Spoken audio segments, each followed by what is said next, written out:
for them. You risked your life for them. And how do they repay you? We're gonna let this right now, fucking money! Oh, wait, calm down.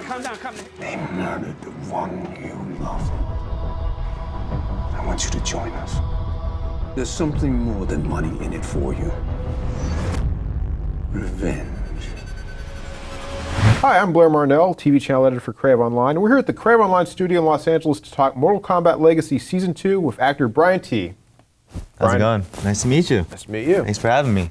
So this season, you get to be Liu Kang on Mortal Kombat Legacy. I do. Coming into Season 2, I think what everyone was kind of looking for was Liu Kang. Originally, when the idea came about for me to play it, I was kind of apprehensive a little bit. You know, I grew up playing Mortal Kombat 1, actually, and when I played the game, I played Scorpion, and I played Sub-Zero, and I love that kind of dynamic, and just kind of thought that innately myself, there's other guys I think more fitting for Liu Kang, but a good buddy of mine, Ian Anthony Dale, who plays Scorpion, who's the greatest Scorpion on earth, I just gotta say that,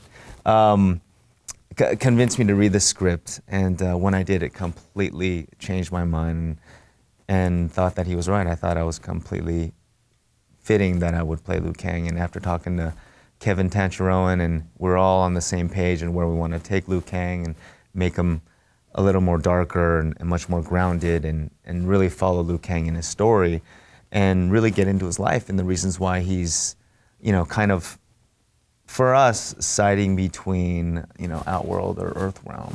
And I guess you guys will have to watch and see which way he decides and kind of go from there. Yeah, that was one of the things we've heard, is that Liu Kang is actually fighting alongside Shang Tsung in this one. Possibly. You know, I think Liu Kang has gone through a lot, you know, especially with this storyline, and you really get the depth and the feeling, and whether you agree or disagree which side he actually goes with, I think all the fans will kind of enjoy his journey and really, really learn about him and his story, and especially his relationship with Shang Tsung and Kung Lao and heading towards the tournament. Now, it seems like a much darker take on Liu Kang than what we've seen before. Yeah, oh yeah.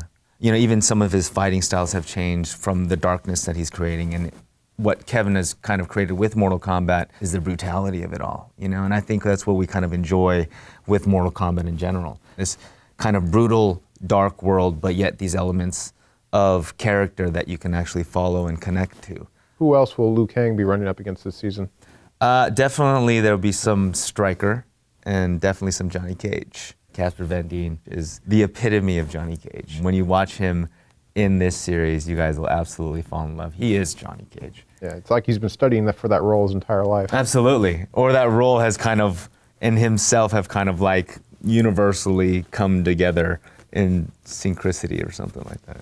Now, you mentioned that you've grown up with Mortal Kombat. Which game in the series is your favorite? First one. First one? First one. Just because it was, for me, so ahead of its time in that sense, too. There were other fighting games out there and all this other stuff, but I think what that generation was really, really kind of yearning for was something that kind of went beyond, you know, and I think that's what Mortal Kombat did, especially with the fatalities. And I guarantee you guys will love the fatalities in this series. When we had a screening and we watched it, you know, some of the fatalities were just so amazing that the crowd jumped up and cheered, and I hope that fans do too, sitting behind their computers or screens or wherever they're watching it. Favorite Liu Kang fatality? I like the bicycle kick uppercut, because it kind of implements all of his skills in one. You know, of course he has the fireball, but I like the bicycle kick. I think that's just kind of cool. So what fighting style did you use for Liu Kang in the web series? It's interesting. You know, Liu Kang has a distinct fighting style, but we wanted to create much more character development and kind of him fighting through his character and his struggle. And you'll see, especially in episode 1, what he's going through. I won't give too much away, but I really feel like we've developed his fighting style into a much more brutal kind of contact, kind of in your face, like no holds barred kind of situation. And I think, you know, with the help of Larnell and Garrett, you know, they had to change my fighting style personally to kind of fit Liu Kang,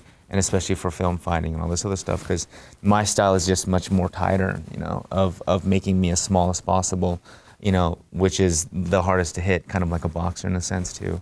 Kind of grew up learning a Krav Maga-esque type martial arts.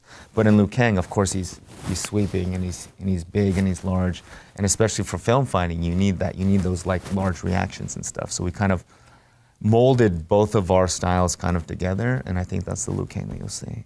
Now, do you have a dream match for Liu Kang if you guys get a season 3? I mean, I guess to bring it all kind of together, it would be Liu Kang versus Shang Tsung. It would have to be, you know, in the final ending kind of tournament. I think that would be the best. Now, are you hoping for another season, or would you rather do a movie? I think the fans are waiting for a movie. I think season 1 did tremendously amazing. I think season 2 will just as much. But I think the fans and all of us are really itching for the movie to get, not that it isn't a larger scope, but I think that movie kind of feel, that kind of sit back in a theater and watch Mortal Kombat and kind of, you know, be able to sit there and experience the next 2 hours of the story all the way up until the tournament. And I think because of the scope of the theater and what it is visually, I think it becomes like a visceral experience that only Mortal Kombat can bring. But the tournament's coming in this season. Will we see a winner? I don't know if I can give that away. I don't know if I can give that away. I will say that we're all headed toward the tournament, and we all fight in the tournament. You were also in the Wolverine this past summer. I was. Being a part of the Wolverine was, for me, another dream come true. Grew up as a kid wanting to be Wolverine, you know, dressed up as Wolverine for Halloween with my like adamantium claws with tin foil and cardboard boxes, you know. So when I got the role, it was like a kid in the candy store working on set. So what else do you have coming up? I have actually a romantic comedy coming up. Really? Yeah, right after Mortal Kombat Legacy 2 starts to premiere, which is September 26th. On the 27th, if you're in LA, New York, or Hawaii, you can catch this movie called Wedding Palace. And Wedding Palace is what we kind of dub as the Korean My Big Fat Greek Wedding. It's a romantic comedy, first co-US, co-Korea production. And yeah, you'll see me in a romantic comedy element. All right, well, thank you for coming in, Brian. No, I appreciate it. Thanks for having me. Thank you. And don't forget to catch Mortal Kombat Legacy Season 2, September 26th.